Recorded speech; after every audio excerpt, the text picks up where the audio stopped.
Hallelujah! Amen! Excited ba ka musulti sa pulong sa Ginoo? Unsay naa sa tuwa? Excited ba ka musulti sa atong parente? Sa atong igagaw barkada? Sa atong classmates? Sa kauban na itong trabaho? Excited ba na?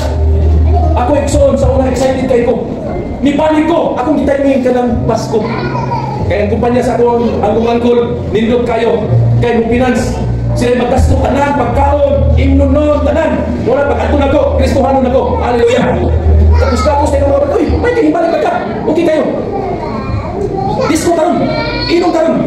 Pasagdan na ko sila. Ato ko sa lamisa sa mga angkol. Anahagin dito. Kuya ko kayo pagkaon, karne. Karnero, dili karne sa ino. Karnero yun. Unya, sigarilyo. Isa ka rin. Unya, ang imnunon. Katong pinakamahal na imnunon. Mahal kayo na imnunon ba? Imnunon na itong mahal. Inom rin ang tamlas ko. Dili yung kapatiyon nga kuwan. Ipikto lang mga delikado ipikto. Pagkahuman, kuyaw kayo ang yawa. Sa unang pagkikan ako, pag ulit ako, gusto ko magkikistorya itong nauyang na dito.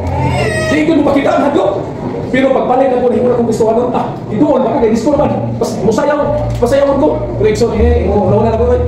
Yawa na eh. Wala dyan ko. Giingnan na ako siya na ugma, sa balong ito ugma, domingo man, simata o banta.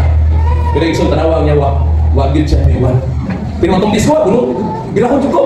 Kaya pa disco ko. Pero reaction, giingnan ko sila. Isang layo ko sa simbahan. Layo, wala'y pastor na kita. Wala'y kauban sa simbahan na makakita. Pwede ko inom dito. Pwede ko sigarilyo. Pwede ko disco. Pero Ikson, tungod kay kauban man nako ang Dios. Kaya atong kasing-kasing gipotli na sa Ginoo. O ang tinailan na atong kasing-kasing gipotli na sa Ginoo. Kauban na ang Dios sa imong kinabuhi. Wala gyud nako to gibuhat. Hallelujah.